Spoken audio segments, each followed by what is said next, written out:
Hey, Soul Stories fam. We're about to begin a brand new love journey. Please comment on where you're watching from so we can see that our Soul Stories family is all around the world. Morning light filtered through the ivory silk curtains, spilling across the cold white walls of the 49th floor penthouse.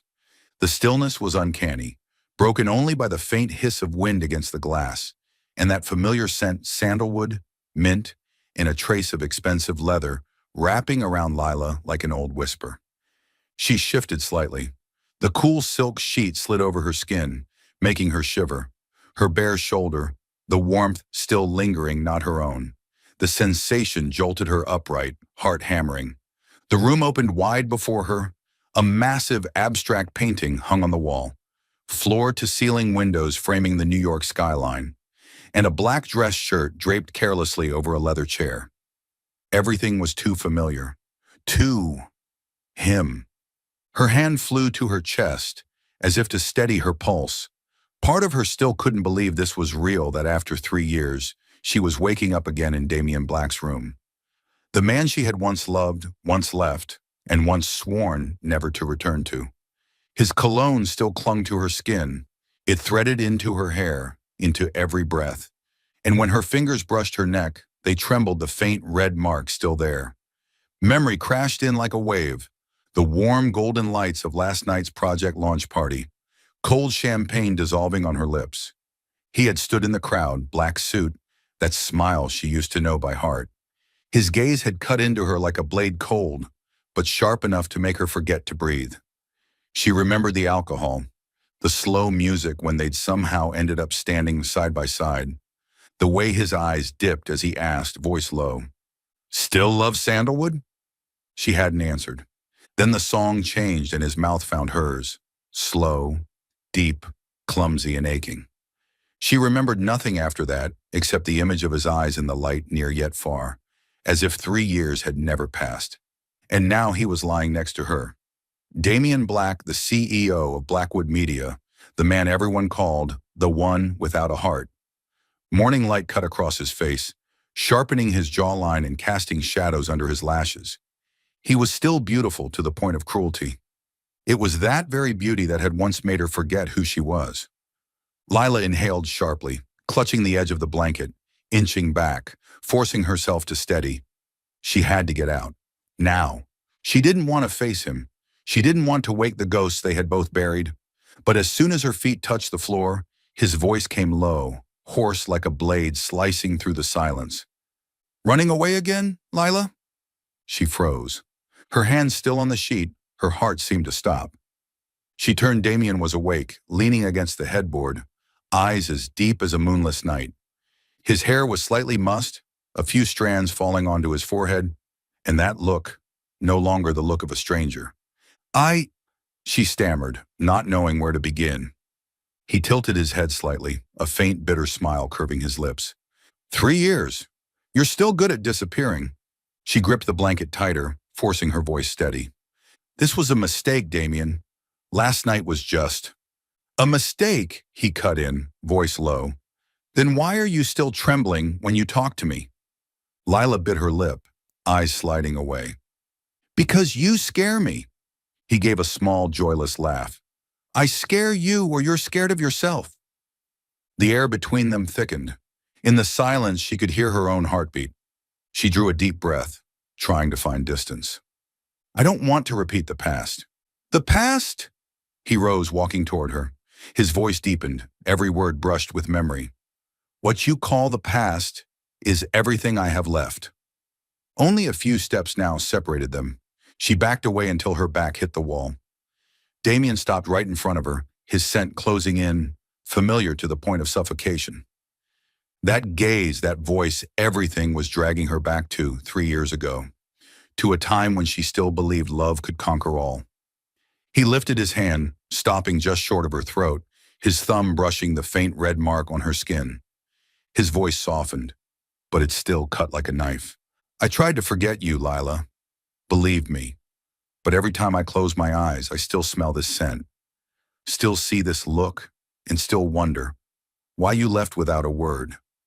She closed her eyes, tears pricking. "You don't understand," she whispered, Sometimes love isn't enough to stay. He leaned down, his breath touching her lips. Then don't love this time. Stay. Just be real. Lila opened her eyes. In the dim light, she saw herself reflected in his no longer the brave girl she once was, but someone still trembling because of him. She inhaled, prying his hand away. I can't. I've learned how to live without you. Damien nodded slowly, a faint smile ghosting his lips. Good, because this time I'll be the one to make you forget how. She didn't answer. She only rushed past him, searching for her dress on the floor. But as her hand touched the door handle, she heard his voice behind her low, no longer the voice of a cold CEO, but of the man who had once loved her to the edge. If you walk out now, Lila, I won't let you disappear so easily again. She froze, a tear falling into her clenched palm. Then, without another word, she opened the door and stepped out. Morning light flooded the hallway, cold and blinding. Behind her, Damien sat still, eyes fixed on the door that had just closed, his hands gripping the sheet where her scent still lingered. 3 years and one night enough to bring it all back. He whispered, voice breaking like wind against glass. You can leave, Lila, but don't think the past is dead. 3 years ago, June in New York, the season of sudden rain showers and crimson sunsets spilling down Fifth Avenue. Lila remembered it vividly, those nights when she was young enough to believe that love alone was enough. Back then, Damien Black wasn't yet the cold, untouchable CEO of Blackwood Group. He was a 29-year-old man, ambitious and restless, working day and night to prove himself worthy of his family's name. But whenever he returned to that small apartment on 74th Street, he became her Damien again, the man who smiled, who listened, who made coffee every morning even though he never drank it. You forgot lunch again, he'd say, his tone half teasing, half worried. How are you going to paint if you pass out? She'd glance up from her sketch table and grin. If I stop painting, I might as well stop breathing. And then he'd kiss her forehead, his gaze a mix of pride and fear. Their love was simple, but it burned brightly like the colors on Lila's design boards, vibrant, messy, and real. Damien once told her, I never thought someone could make me feel at peace just by being there. She smiled softly. That's because you're used to perfection. And I'm just real. 3 years ago, everything seemed to be heading toward a beautiful ending. Damien had proposed to her in the rooftop garden of the Blackwood building, surrounded by 1,000 twinkling lights and the soft notes of a piano. The ring was simple, a small diamond, nothing extravagant, but the look in his eyes when he slipped it onto her finger shone like the beginning of a new world. Lila Dawson, he whispered, you may not be the one my family chose, but you're the one I choose. She had cried, nodded. That night they stayed together, his kiss tasting of wine and faith, a faith that love could overcome anything. But that faith didn't last long. 3 days later, Eleanor Black, Damien's mother, came to see her. The small apartment was filled with sunlight, but the moment the woman stepped in, the light seemed to retreat.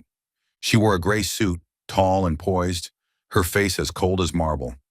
The air carried her perfume classic, heavy the scent of power and disdain. You're Lila Dawson? Her tone was clipped without greeting. Yes, ma'am. Your father owns Dawson Design, correct? Lila nodded slightly, uncertain where this was going.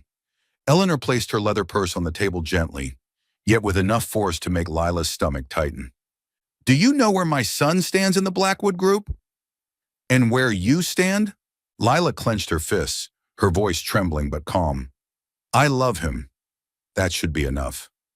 Enough for what? Enough to make him lose everything? Her words sliced through the air like a knife. I don't hate you, Miss Dawson, but you don't belong in our world. And if you truly love him, she paused, locking eyes with Lila, then disappear so he can have a future. Lila took a step back. Are you threatening me? Eleanor smiled thin, sharp like the edge of a blade. I'm only stating facts. Your father's company is in debt. I could destroy it in a day, but I could also save it if you do the right thing. Her voice was calm, almost kind, but each word branded itself into Lila's memory. Love is a luxury. My son cannot afford the cost of your impulsiveness. When the door closed behind her, Lila sank into the chair, trembling so badly she couldn't hold a pencil. The ring on her hand caught the sunlight, a painfully bright light. That night, Damien called. His voice was filled with worry. "Are you okay? Did my mother say something that upset you?" She swallowed hard, fighting the tears. "No, nothing. I want to see you. Tomorrow I'll talk to her whether she approves or not." "Don't," she cut in, tears spilling. "You don't have to. Lila, I love you. Don't make me." She hung up.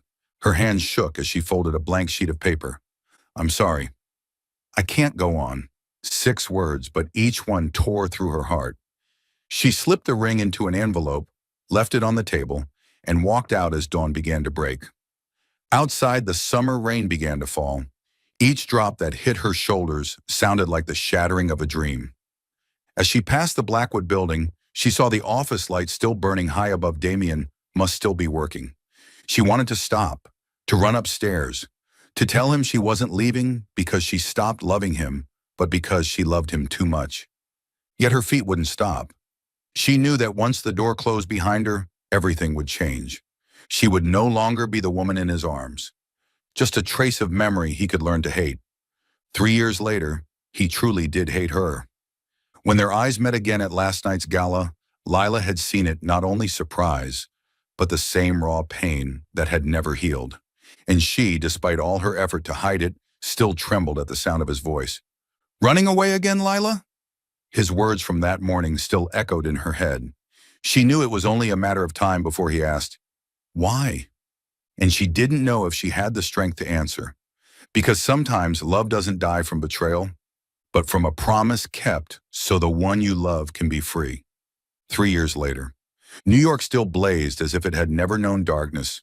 But for Lila Dawson, every time a plane touched down in this city, her chest tightened as though even the air here still held a memory she didn't dare touch. She was back. This time, not as the young girl with a battered suitcase and a heart full of dreams, but as the creative director of Dawson Studio, a small design firm suddenly on every journalist's radar. The new collaboration was called True Legacy, a global campaign for one of the world's top media conglomerates. A chance that could change her entire career. In the elevator, her assistant Maya said, "Lila, if today's meeting goes smoothly, your name will be on every ad industry cover." Lila smiled faintly. "I don't need fame, Maya. I just want a project done right." The elevator doors slid open. White light poured in. The sign ahead read, Blackwood Media Group. Lila froze. Her lips pressed tight. Her heart felt crushed in a sudden grip. Fate's idea of a joke? She looked around. That logo was the same one she had seen hundreds of times on Damien's papers. It couldn't be. For 3 years, she had avoided anything with the name Black on it. And now here she was, standing at the doors of his empire. The conference room lay on the 38th floor. Glass walls opened onto a panoramic view of the city, the Hudson River glinting in the distance. Directors, department heads, the creative team. The room was full, professional but cold. The door opened. Lila stepped in wearing a pristine white suit, her stride steady. Her gaze looked calm, though her heart pounded like a drum.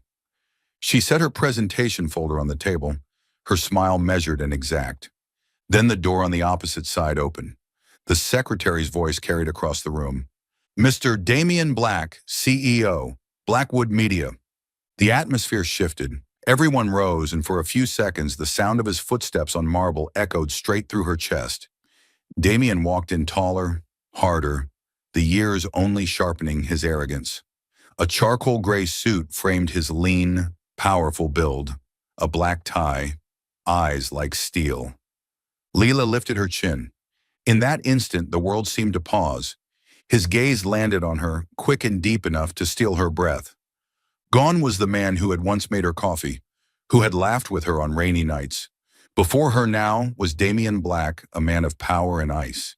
His eyes skimmed over her, stopping just a heartbeat longer, then moved on as he strode to the head of the table. "Please sit," he said curtly, his voice low and rough but firm. The meeting began.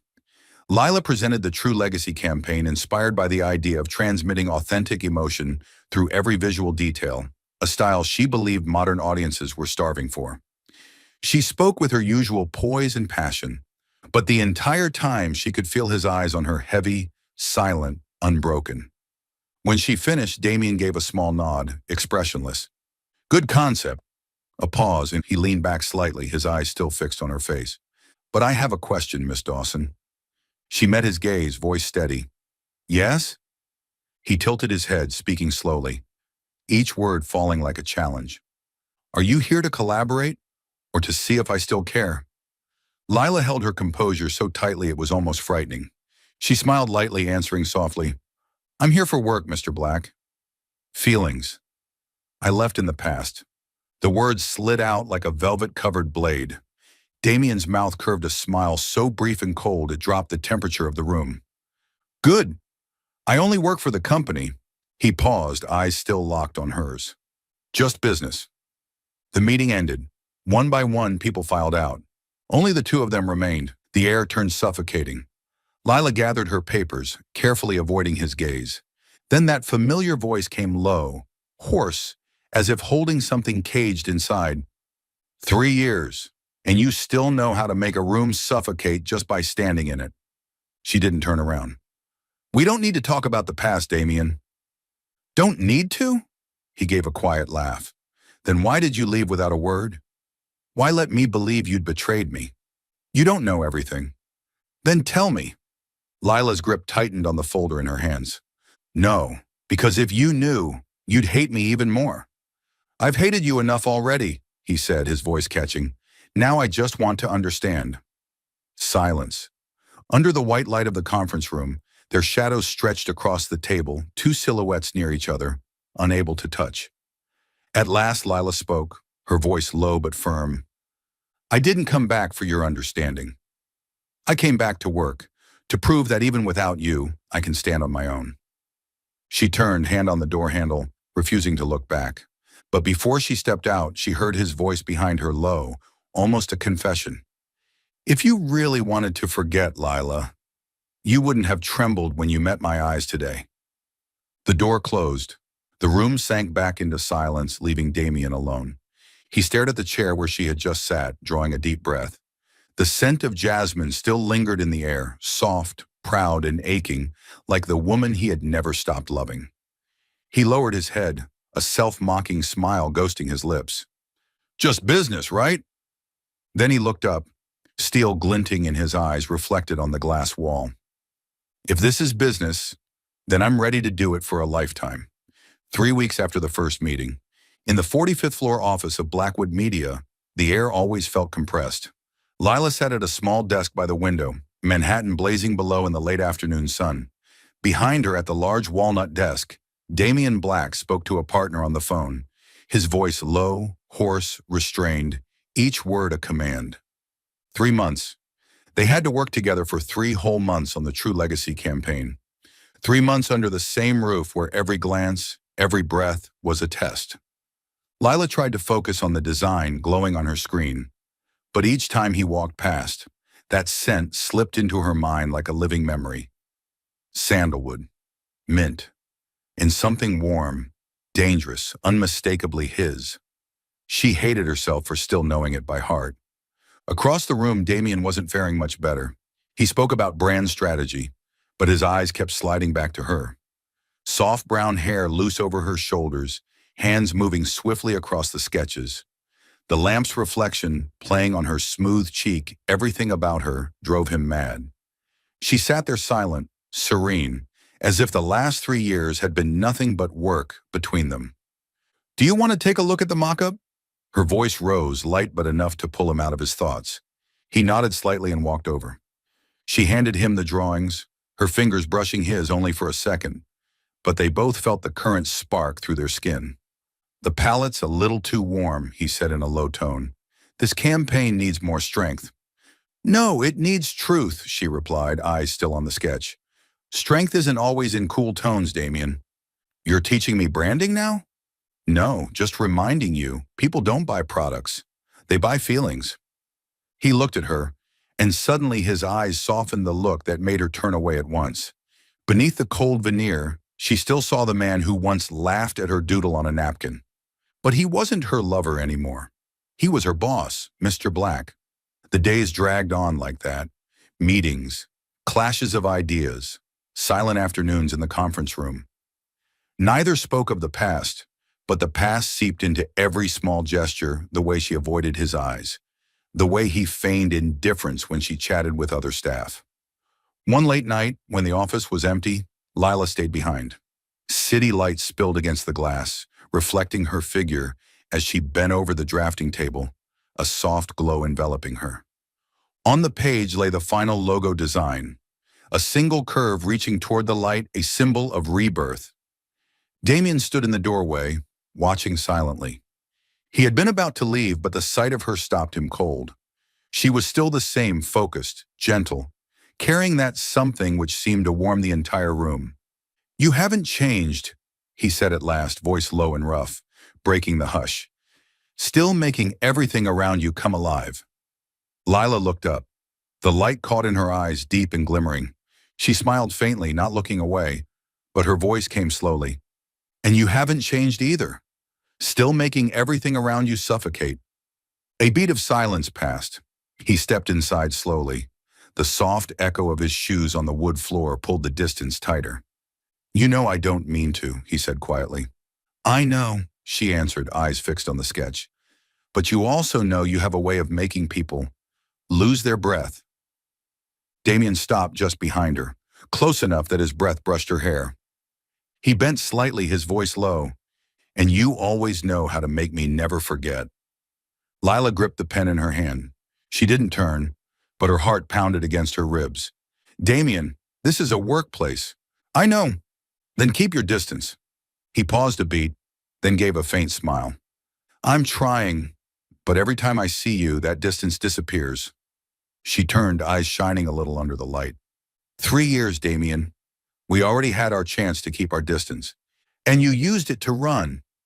And you used it to become cold." He arched a brow. "It was the only way to survive without you." The words made her freeze. A moment of silence, then Lila gave a sad, soft laugh. "You've done well. Now you have everything. And me." She looked back at the sketch, her voice fading. "I'm left with the things I can't say." He stared at her for a long time. Then, as if afraid he might say something he shouldn't, he stepped back. "Tomorrow we approve the final version. Go home early, Lila." He turned and walked out. Only after the door clicked shut did she exhale hard, hands clutching her chest as if to steady her wild heartbeat. On the desk, the lamp glowed over a line she had just written beside the logo. "Some things never die." Out in the hallway, Damien leaned against the wall, eyes closed. Her words still echoed in his head like an old refrain. "You still make everything suffocate." He gave a small laugh, but it was full of ache. Maybe she was right, because he too was suffocating in this world. A world where he had everything except her. Friday afternoon, Manhattan drowned beneath the autumn rain. The sky hung in shades of lead. Crowds rushed by under black umbrellas, and raindrops slid down the glass canopy of the Langford Hotel, where Lila had been invited for a private meeting about the project. The moment she stepped inside, something felt off. No assistant, no PR representative waiting. Only a woman seated in the corner lounge, a cup of steaming mint tea before her. The woman wore a charcoal suit dress, a string of pearls at her wrist, her silver-streaked hair styled to perfection, and eyes so cold they made people forget she had once been the very image of New York elegance. Eleanor Black, Damien's mother. Lila froze. Her heart clenched as if an invisible hand had seized it. The memories crashed back, the echo of heels on marble. That commanding voice. "If you love my son, disappear." "Sit down," Eleanor said softly. Her tone didn't need volume. It carried authority by nature. Lila obeyed, folding her hands beneath the table to hide their tremor. 3 years ago, Eleanor began, eyes still on her tea, "I gave you an opportunity. You know what I mean." Lila's voice was quiet but steady. "An opportunity to vanish." A faint smile touched the older woman's lips, thin, glacial. "You did the right thing then, but it seems you've learned nothing. You came back, thinking things would be different?" "I came back for work."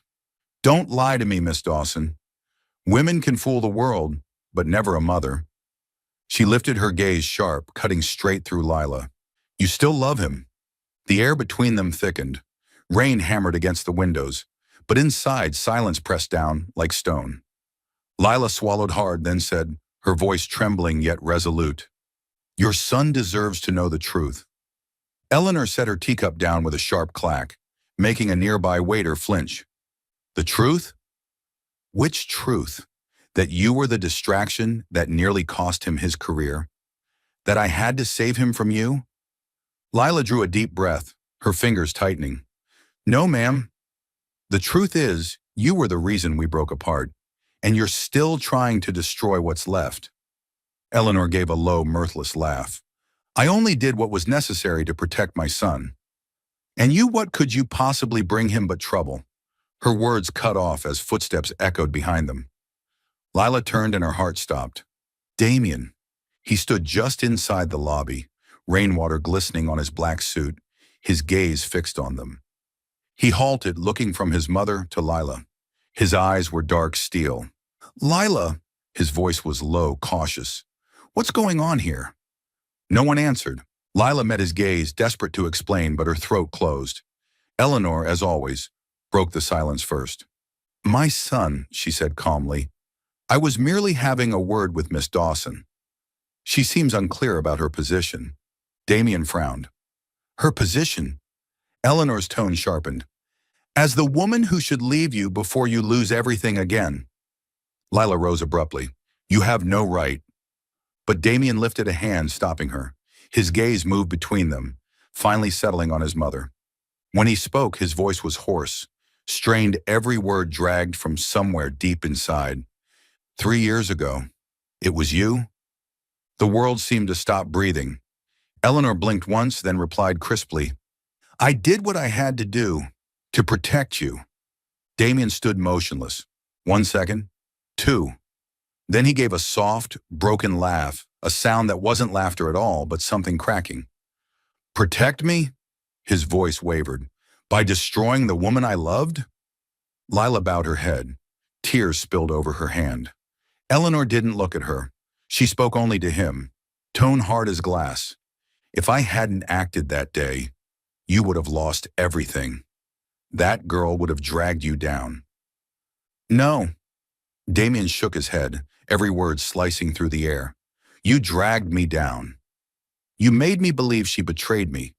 You turned me into the man you wanted, one who trusts no one, not even himself." His voice broke, rough with 3 years of buried anger. "Do you have any idea, Mother, how many nights I saw her in my dreams? How much I hated myself for still loving the woman you said wasn't worthy?" Eleanor rose, her hand trembling slightly, though her eyes stayed sharp. "Damien, I did it for your future. Don't let your emotions—" "Emotions?" He cut her off. His tone thundered through the quiet lobby. "Emotions are what make me human, Mother. Not the empire, not the shares, not the walls you built around your heart." Heads turned. Guests stared. Lila clutched her purse, silent tears streaming down her face. Then she whispered, "I'm sorry. I shouldn't have come." She turned and walked away. "Lila!" Damien called after her. But she didn't stop. She left him standing there alone, under the gaze of strangers and the relentless rain outside. He stood still for a long time. His heart was torn in two between love and loyalty, between the son he had been and the man he wanted to be. Finally, he turned to his mother. His eyes were ice. "Thank you, Mother. Now I understand why I've spent the last 3 years so successful, yet so utterly miserable." Then he walked out into the storm, no umbrella, letting the rain pour down on him. That night, the highway was nearly empty. Streetlights stretched endlessly across the wet pavement, and golden streaks reflected on his windshield. Damien drove through the rain, jaw tight, face stone still. The wipers clicked rhythmically, the only sound besides his pounding heart. And in his mind, one sentence echoed over and over, like a curse he couldn't shake. "I only did what was necessary to protect you." Protect him, or steal his future entirely? The rain hadn't stopped that night. Damien's car pulled up before Black Manor, the old stone estate on the northern edge of Manhattan, where every marble step and carved pillar carried the scent of power and control. He killed the engine and sat still in the dark. Raindrops pounded against the hood, blending with the sound of his own heavy breathing. In his mind, one voice echoed over and over. I only did what was necessary to protect you. His hands clenched around the steering wheel. Then he opened the door. A gust of cold wind hit him, soaking his shirt through, but he didn't care. His footsteps echoed across the rain-slicked stone courtyard like distant thunder. The living room glowed with the fire's light. Eleanor Black sat upright in an antique armchair, a glass of red wine in her hand, her eyes fixed on the window. When the door opened, she didn't turn. Her voice came soft, calm, but sharp enough to command. I knew you'd come. Damien stepped inside, his coat still dripping with rain, eyes hard as steel. He stopped in the center of the room and spoke, his voice hoarse but clear. You took away the woman I loved and called it protection. Eleanor finally turned, her face composed, unshaken. Don't talk like a man who's lost his reason, my son. Reason? He gave a bitter laugh. You taught me to be strong, to choose what mattered most. But did you ever ask me what that was? You already know, she said evenly. It's Blackwood Group. No. Damien shook his head, stepping closer. It's Lila. Eleanor set her wineglass down, the sound of crystal on wood, sharp and ringing. If you still have any sense, she said slowly, you'll end this with her. If not, I'll withdraw every cent I've invested in Blackwood Group. The room froze. Damien stood motionless for a moment, then took another step forward. His voice dropped, rough and raw. If I have to choose, I choose Lila. Eleanor's eyes darkened. Do you know what you're saying? I do, he answered without hesitation. You taught me to protect what I believe in. This is what I believe. Eleanor rose.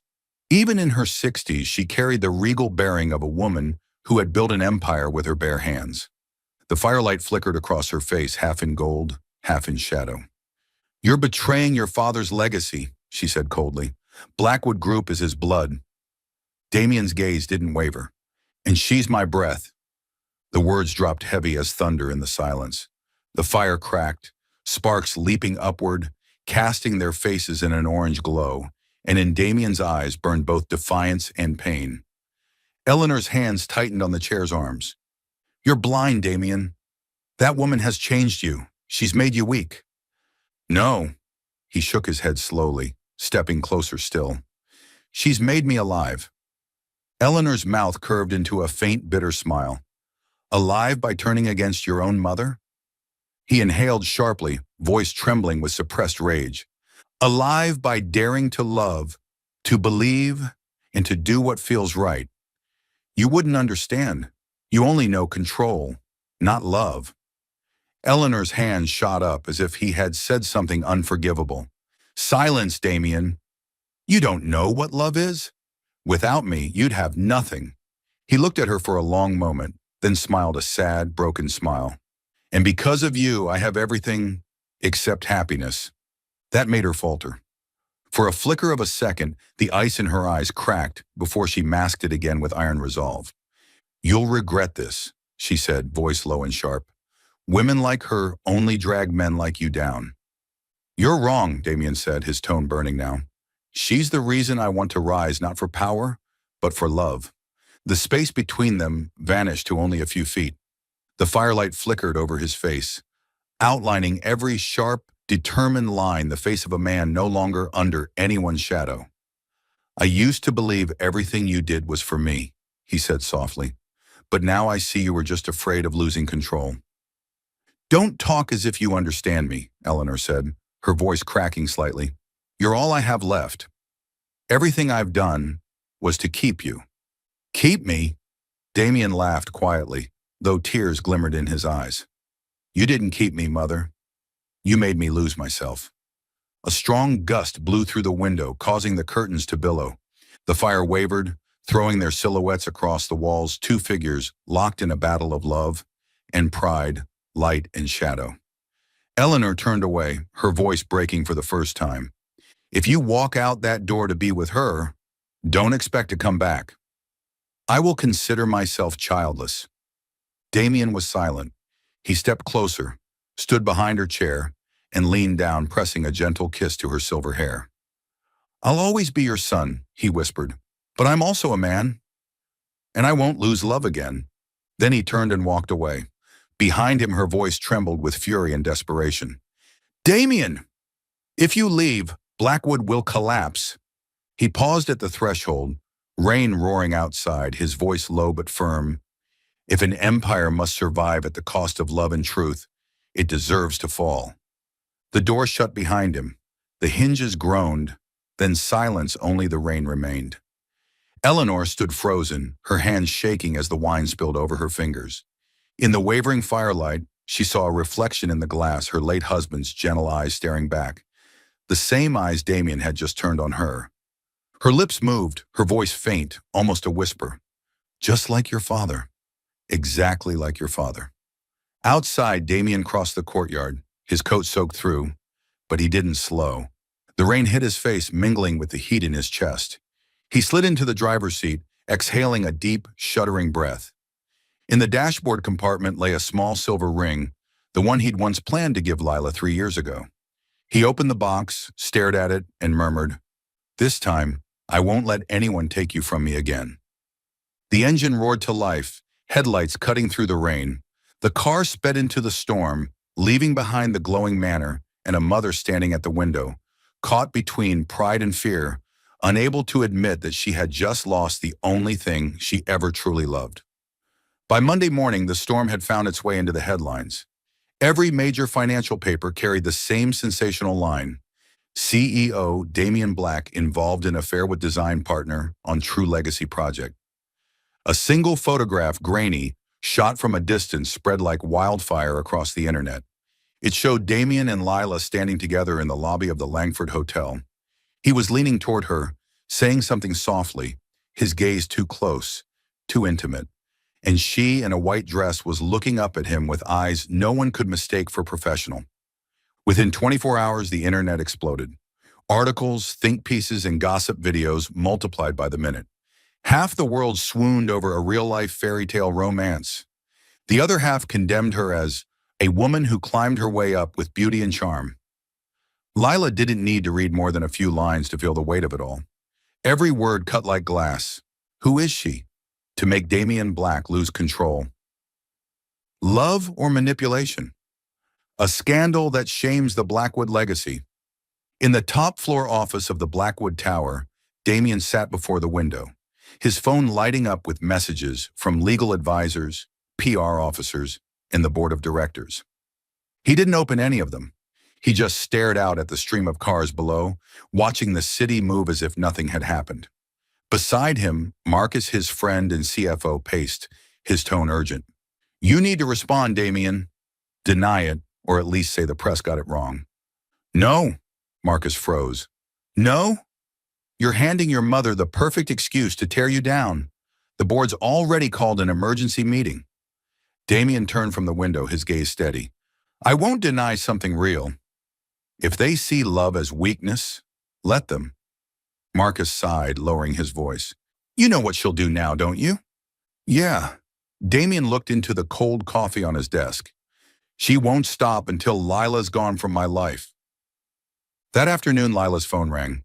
The number belonged to the Blackwood Communications office.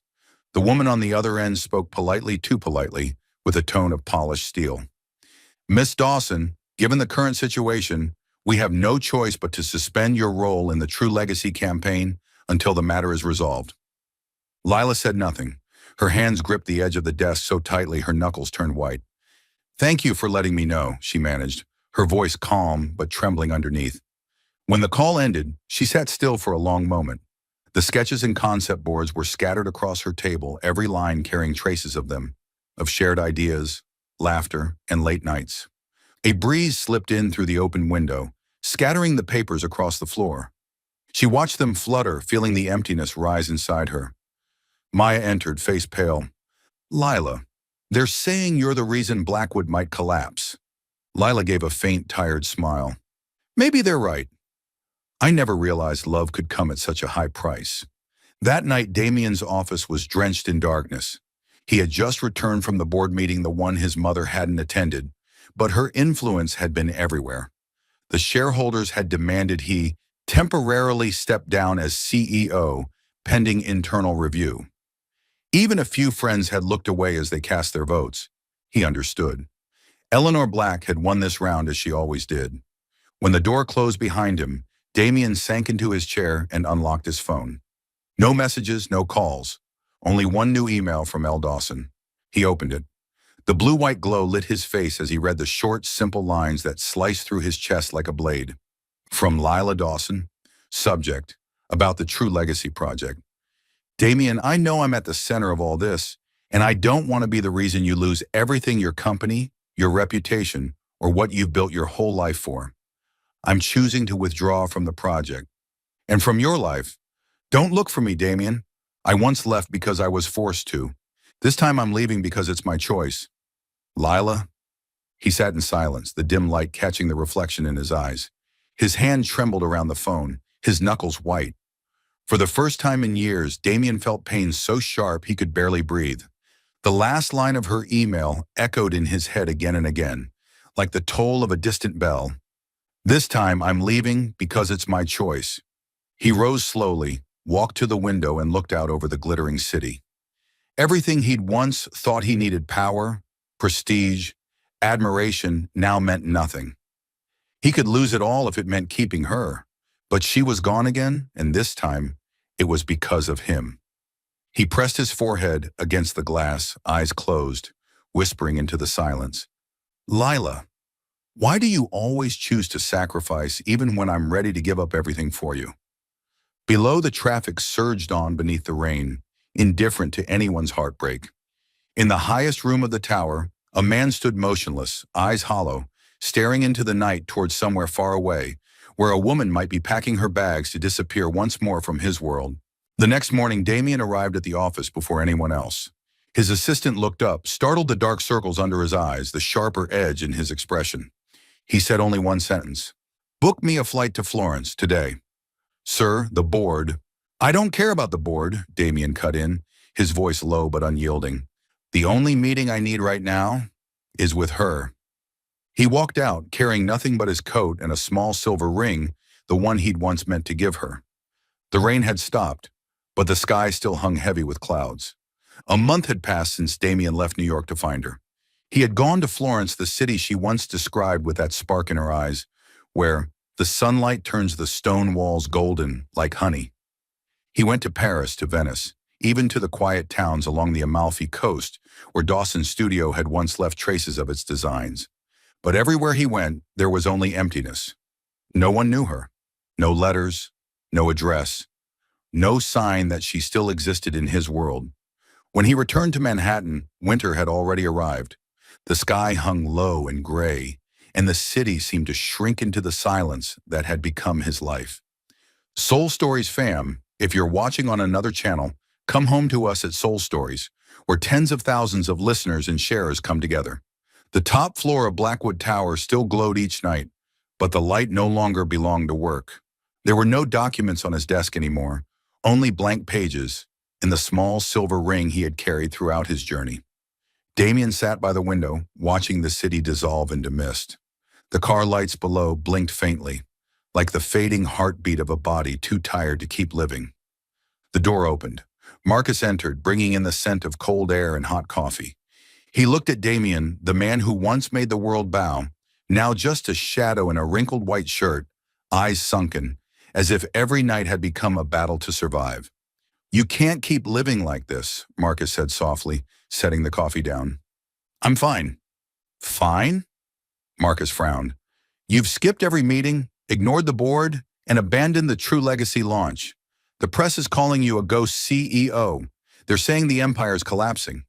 I haven't disappeared, Damien said quietly. I just have nothing left to appear for. Marcus was silent for a moment, then sat across from him. I always thought you could endure anything, but maybe I was wrong. You can lose the whole world, Damien, just don't lose the person who made you want to live in it. Damien lifted his gaze, weary but lucid. I already have. She doesn't want to be found. It's not because she stopped loving you, Marcus said gently. It's because she thinks she's saving you again. Damien turned toward the window. Outside, the gray sky stretched endlessly vast, silent and empty. Like the chapter, his life was now writing for itself, the empty sky, a sky without her. That afternoon, he went back to the design floor, the space once alive with sketches and laughter, during the True Legacy project. Now it was silent. The boards had been cleared, the drawings stacked neatly in a corner. He stopped at her desk, small, minimalist, where a yellow sticky note still clung to the monitor. Never forget, emotion is the soul of every brand. He smiled faintly, the kind of smile that hurt. Under a pile of folders, he found a sketch she hadn't finished. A pencil drawing of two hands reaching for each other, almost touching with a tiny, unshaded gap left between them. Damien sat in her chair, fingertips brushing the soft graphite lines. A single drop fell onto the paper. He wasn't sure if it was a tear or condensation from his cold hands. That unfinished space between the hands felt like everything they were. A love paused mid-reach, a touch interrupted before it could become whole. The winter sunset slid across the window pane, spilling soft amber light into the empty room. Damien closed his eyes and her voice echoed in his memory. You don't understand. Sometimes love isn't enough to stay. He opened them again, inhaled deeply. No, Lila, he whispered, his voice rough, breaking. This time I won't let love be not enough. He picked up a pencil and sat before the drawing. His hand trembled, but he drew slowly, carefully connecting the two hands. When the final line closed the distance, he murmured like a vow, this time no hand will be left behind. He signed the corner, a small inscription in black ink. Damien and Lila, True Legacy. Night fell. On the rooftop, the wind howled, carrying away loose sheets of paper, but that sketch somehow stayed in place on the table, heavy as if weighted by time itself. Marcus found him there and stopped at the doorway watching. Do you still believe she'll come back? He asked quietly. Damien looked up at the dark sky, where the stars were hidden behind clouds. No, he said softly, but I believe she still sees me, wherever she is. And I'll do everything I can to make her proud when she does. Marcus exhaled, then nodded, resting a hand on his shoulder. Then start again. Finish the campaign for both of you. Damien turned to him. The grief was still there, but so was something steadier, a new clarity, a quiet fire. You're right, he said. True Legacy was never just a campaign. It was our story. He took the sketch in his hands, walked toward the desk, and said in a low, steady voice that filled the empty room, she left emotion in every line she drew. The rest, I'll complete. The next morning, headlines changed tone. Damien Black returns relaunches True Legacy as a testament to love and perseverance. No one knew that beneath his composed demeanor at the press conference, he carried a folded sheet of paper inside his jacket, the drawing of two hands now joined. When the camera flashes burst, Damien looked straight into the lens and smiled faintly. It wasn't the smile of a triumphant CEO. It was the quiet smile of a man who had finally understood that true love doesn't always need to be seen, only remembered, enough to light the empty sky within him. 3 months had passed since Lila disappeared from New York. 3 months of Damien living like a ghost in his own city. He threw himself into work just to keep from thinking, but the more he tried to forget, the emptier it all became. Every night he returned to the vast apartment that echoed only with the sound of the wind. Every morning, he opened the drawer where he kept the sketch of the two joined hands and the silver ring. One evening, Marcus walked into his office and dropped an Italian art magazine on the desk. You might want to see this. Damien looked up. On the cover was a large, striking image, a contemporary design piece titled Eternal Lines. In the corner, a signature, LD. The article read, American designer Lila Dawson opens her first solo exhibition in Florence, Italy this week. Damien read the words twice, his pulse quickening. Florence, he whispered. She's in Florence. Florence at the end of autumn was a painting come to life. Cobblestone streets twisted toward Piazza della Signoria, where Michelangelo's David stood proud beneath the Tuscan sky. Golden sunlight slid across terracotta rooftops, and the air carried the scent of espresso and dried lavender. Damien stepped out of the taxi in front of La Galleria di Luce. Outside, a line of guests waited under the shade of old trees.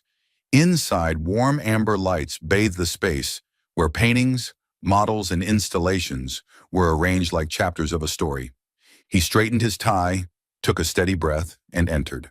The murmur of conversation echoed through the marble hall. the soft clack of heels, the quiet reverence of art. Then he froze.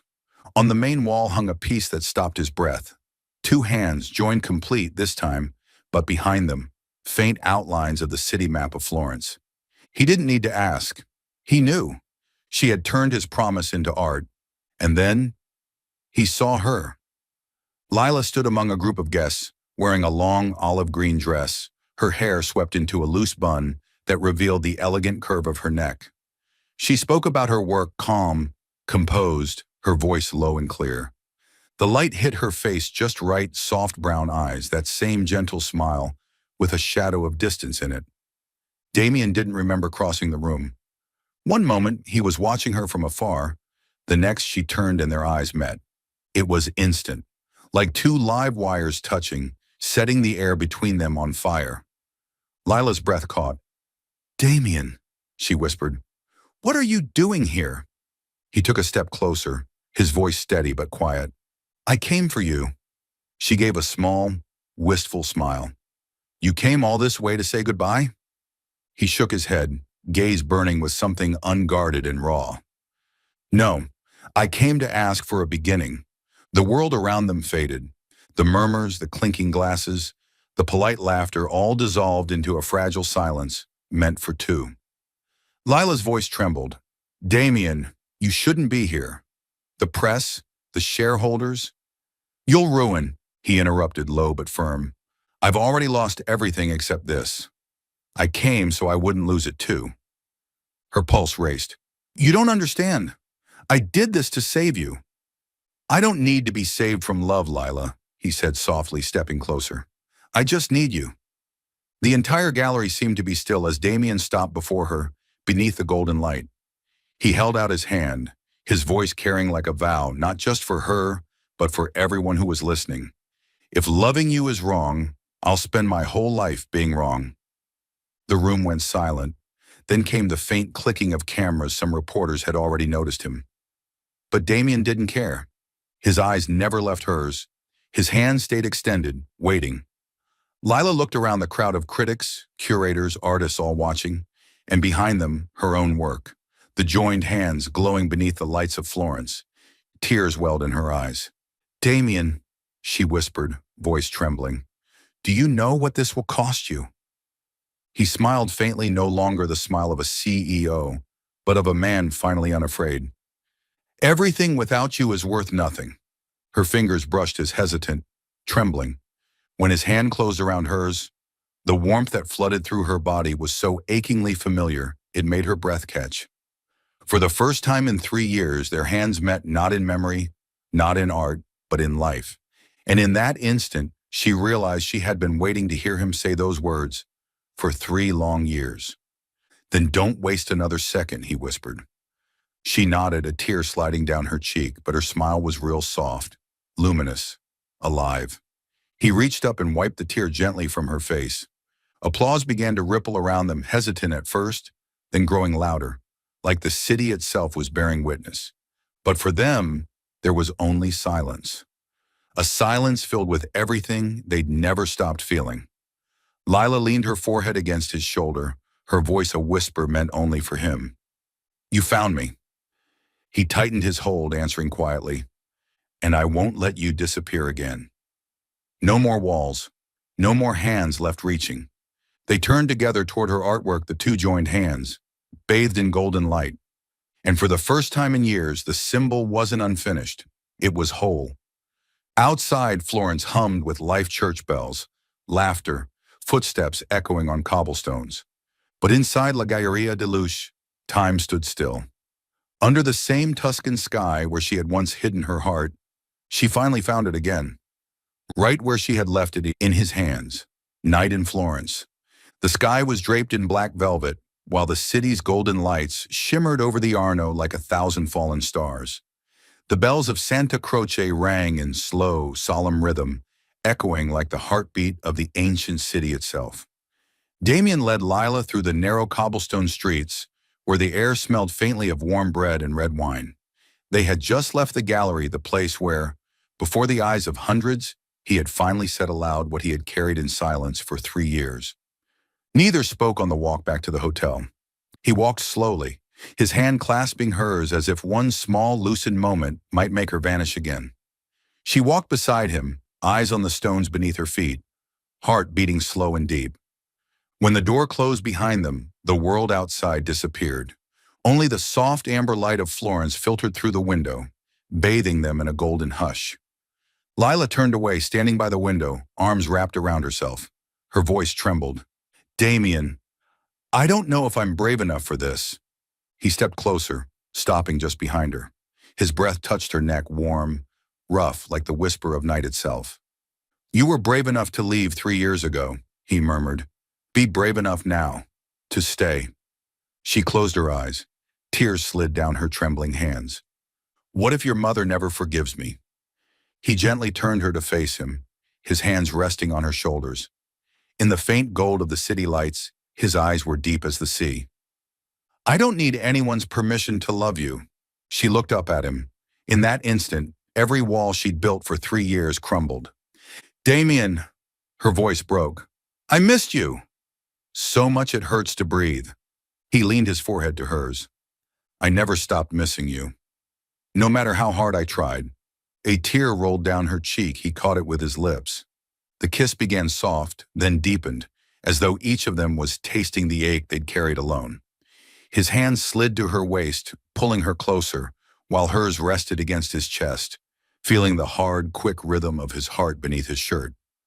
There were no accusations anymore, no misunderstandings, no shadow of Eleanor Black between them. Only two people bare, scarred, and still in love. They reconciled in breath, in the press of lips, in the way he held her as if trying to erase the distance of 3 long years. Every kiss along her neck was an unspoken apology, every touch a promise renewed. Her fingers traced the lines of his face, mapping every feature she had memorized and missed. "Tonight," she whispered against his ear, "let me believe this is real." His arms tightened around her, his voice low, burning like fire in a quiet hearth. "Tonight, I won't let you dream. Tonight, I'll let you live." The room seemed to shrink around them. The scent of his sandalwood and mint mingled with the lavender drifting from the balcony. City lights spilled across the white sheets, glimmering like brushstrokes on a living canvas. Every move he made was slow, reverent, like a man touching something sacred he'd once lost. She responded with trembling grace, fragile but radiant, her eyes shining with the kind of light one only finds upon coming home. That night was not loud or frantic. It was a night of release, a night of two hearts that had endured too much, finally finding their way back to each other. They spoke in whispers between breaths, words they'd both left unsaid for years. About the night she left, about the letters she never sent, about the dreams he woke from, reaching for her across an empty bed, about how both had lived without truly living for 3 long years. She cried in his arms, no longer hiding, no longer holding back. He kissed her hair, her forehead, her tears, each kiss sewing together what life had torn apart. "I'm sorry," he murmured. "I should have found the truth sooner." She shook her head. "No, I should have told you everything. But maybe we had to walk through that distance to understand real love doesn't die just because of time." When the Florence night fell silent, they lay entwined, no space left between them. She could hear his heartbeat beneath her ear, steady, strong. He felt her breath against his skin, soft and warm. Everything else, the boardroom, the press, the empire, faded into nothing. There was only breath and heartbeat. He pulled the blanket up, shielding her from the world. She pressed her face to his shoulder and whispered, "This time, I won't leave again." Damien tightened his arms around her, his voice deep and sure in the dark. "This time, I won't let you go." They fell asleep finally, not inside a memory, but in reality. Morning in Florence. Sunlight spilled through the window like liquid gold, warm and gentle across the white sheets. Lila stirred, eyes fluttering open. Damien's scent, sandalwood and mint, still clung to her skin, to her hair like a quiet signature. He was still asleep beside her, his arm draped protectively around her waist, holding her close as if afraid she might disappear again. She smiled the smile of someone who had finally survived the storm. "This time," she whispered softly, "I won't leave again." Damien's eyes opened, a faint smile curving his lips. I've heard that somewhere before. She laughed softly. I kept repeating it to myself all night. He drew her closer, their foreheads touching. Then say it again. Every morning, outside the church bells chimed a blessing carried by the Florentine air. The city remained beautiful as ever, but in their eyes nothing could compare to this moment. The quiet morning light, the scent of love renewed, and the knowledge that they were no longer people of the past, but two souls beginning a brand new present. Back in New York, the March wind swept between skyscrapers, carrying the last chill of winter. The black Bentley rolled past the iron gates of Black Manor, the estate that had once stood as a monument to power and control. Lila sat beside Damien, her hand resting gently on his thigh, steady yet trembling faintly. Her heartbeat quickened every time she thought of the woman waiting for them inside. Damien squeezed her fingers, his eyes softening. You don't have to be afraid. This time, I'm here. She smiled faintly, though her voice was unsteady. I'm not afraid of her, only that her heart may not be ready. She will understand, he said quietly. In the end, she's still my mother. The living room of Black Manor looked the same as before, solemn, heavy with memories, steeped in elegance and silence. The fire in the hearth burned low, casting amber light that danced against the carved wood and marble. In the old armchair sat Eleanor Black, her frame still graceful, her posture still regal, but her eyes, for the first time, no longer cold. She looked up as they entered. Her gaze lingered on their joined hands. Damien bowed slightly, his voice low but steady. Mother. Then he drew Lila gently forward. I want you to meet the woman I love. Not as a CEO, not as the heir of Blackwood, but simply as me, your son. The room fell utterly still. Lila took a small step closer, her voice quiet but sincere. Good afternoon, Mrs. Black. Eleanor said nothing at first. Her eyes studied the young woman, the same woman she had once feared for what she might take from her son. The woman she had tried to erase from his life. But what she saw now was not defiance. It was calm, compassion, a quiet strength. Finally, Eleanor spoke, her voice low, roughened with age and something else. Sit down. I'm too old to keep fighting anyone anymore. For a long while, no one spoke. Only the old grandfather clock ticked between them. Damien sat beside Lila, his hand still entwined with hers. Eleanor's gaze moved between them slowly, thoughtfully, as if she were seeing two pieces she had once torn apart, finally returned to their rightful place. I used to think protecting you meant choosing for you, she said at last, her tone soft but weighted.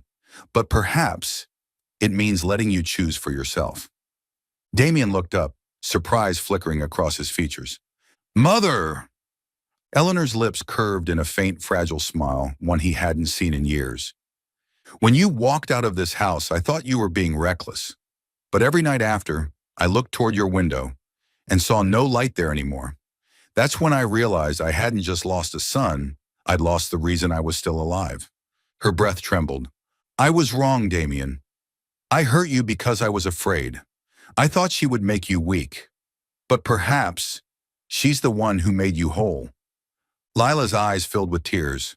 She gripped Damien's hand tighter before leaning forward, voice shaking but gentle. I don't ask for your forgiveness. I only hope you know I never wanted to hurt him. Eleanor nodded faintly. I know. And I'm tired, my dear. The empire can rise or fall. It no longer matters to me. She turned to Damien then, her voice steady but full of emotion. I've transferred all my shares to you. From now on, you'll run Blackwood as you believe it should be run. As for me, she smiled softly, I'm stepping away. I want to spend whatever time I have left learning to be silent and to hear you laugh again. Damien sat frozen, speechless. He had imagined reconciliation 1,000 different ways, but never this. Never his mother, the formidable Eleanor Black, letting go not because she was defeated, but because she had finally understood. Eleanor turned her eyes to Lila, and for the first time they softened fully. If she makes you happy, she said to Damien, then I can rest easy. Lila broke down, tears glistening as she reached forward and clasped the older woman's thin, delicate hands. Thank you, she whispered, voice trembling. Thank you for giving him life. Eleanor smiled a real smile, weary but kind. She lifted one hand to Lila's cheek. Do what I never learned to do, she said softly. Love, with your whole heart. When they left the manor, the sky above New York was brushed with violet twilight. Damien was quiet the entire drive until the car passed through the gates. Then he turned to her, his hand finding hers again. I saw her smile today, he said, a small wonder in his tone. For the first time in years. You know that's because of you. Lila shook her head, tears still glimmering at the corners of her eyes. No, Damien. It's because of you. Because you loved her enough to forgive her, and loved me enough to fight for both. The car glided down Fifth Avenue, the city lights reflecting in the glass. Outside, night descended slowly, but inside that car, for the first time in years, light had finally returned. 1 year later, Florence welcomed them with a golden morning that felt like memory itself. Terracotta rooftops glowed beneath a soft blue sky. Church bells echoed through the air, carrying the scent of roasted coffee and blooming jasmine. At Galleria de Luz, a long line of guests stretched outside for the opening of Eternal Lines, the first joint exhibition between Blackwood Media and Dawson Studio. The title Eternal Lines was more than a project. It was their story. The promise of two souls who had once lost each other and finally found their way home. Inside the grand hall, golden light shimmered across a series of installations blending design, photography, and digital art. On the walls, sketches, paintings, and projections merged into a seamless narrative of ruin and rebirth, of shadow and light. At the center stood the highlight piece. Two hands, one light. Two hands reaching across a glowing band of illumination, symbolizing a love no longer unfinished. Leela stood beside Damien, wearing an ivory satin dress, simple, elegant. Her hair fell loosely over her shoulders, catching the light. Her brown eyes, calm and deep, reflected the soft glow of the hall. Damien, in a light gray suit, looked as composed as ever, but his gaze softened every time it found her. Around them, the crowd of critics, artists, investors, and journalists buzzed with admiration. A reporter raised his hand. Mr. Black, he began, you once said that business and love can't coexist. What do you think now? Damien smiled slightly, his eyes flicking to Lila. I used to believe that, he said, until I met someone who proved that the truest things never stand in our way, they make us better. The room erupted in flashes and applause. Lila squeezed his hand gently, whispering under her breath. You just melted half the media. He leaned closer, murmuring back with a smirk. As long as you melt first. She laughed softly, blushing as she lowered her gaze. When the official ceremony began, the lights dimmed. An Italian curator stepped forward, gave a brief introduction, and then invited Damien to the stage. He walked up slowly, bathed in golden light. This was no longer the cold CEO of New York, but a man who had learned what it meant to truly live. His voice carried steady and warm across the hall. A year ago, I lost everything, my company, my reputation, even myself. But from the ashes, one thing remained untouched. Love. He paused, his eyes finding Lila's in the front row, eyes filled with pride and peace and something eternal. Real love, he said softly, doesn't need permission. It only needs to be kept. The silence that followed was absolute. Then came the applause, first gentle, then growing, filling every corner of the room. Damien stepped down from the podium and walked toward her. He held out his hand. She rose, meeting him halfway. Their fingers intertwined beneath the cascade of camera flashes. And there, under the warm Florentine light, he kissed her. Not hurried, not for show, but slow, deep, and full of meaning. A kiss that held their past, their present, and their future all at once. The applause swelled again. Some smiled, some wiped tears, some lifted their phones to capture what they knew was more than a moment, it was a testament. Among the ancient walls of Florence, under the amber glow of art and faith, two people who had once lost each other now stood side by side, as if they had never been apart. Later, when the gallery had quieted and the crowd dispersed, Damien and Lila stepped out onto the rooftop terrace. From there, the whole city stretched before them, the Arno winding like silk through the heart of Florence, the sunset pouring honey-colored light across its surface. The breeze brushed her hair, carrying the faint fragrance of jasmine. He came up behind her, arms circling her waist, his chin resting lightly on her shoulder. They didn't speak at first. There was only the hush of wind, the faint sound of distant bells, and the rhythm of two hearts beating in unison. "Do you remember the first time I stood here?" Lila asked softly. "I told you Florence was the city that kept my heart." "I remember," Damien said quietly. "And now?" She turned to him, smiling. "Now it's not here anymore. It's in your hands." He looked at her, and in his eyes was both the sunset and the dawn. "You know," he said, his voice tender, "I once thought everything ended in New York. But maybe Florence was where it truly began." Lila rested her hand against his chest, feeling the steady warmth beneath. "I once woke up in your bed with the scent of the past," she whispered. "Now I wake with the scent of the future." Damien smiled, drawing her closer, pressing a kiss to her hair. "Then let's write that future together one day, one breath at a time." She leaned her head against his shoulder, watching the horizon as the sun slipped behind the hills, leaving streaks of amber and rose across the sky. In that moment, Florence seemed to stand still. The city, the river, the air, everything wrapped in the quiet glow of love that no longer needed to prove itself. Down below, a street musician began to play a soft Italian violin melody, rising through the air, mingling with the sound of the river. On the terrace above, Damien and Lila stood hand in hand, listening in silence. Behind them, inside the gallery, the final piece hung beneath a single spotlight. A simple image, two hands intertwined, a burst of light at their touch. Its title, Forever, This Time. And for the first time, it wasn't just art. It was a promise kept. Thank you for being part of Soul Stories.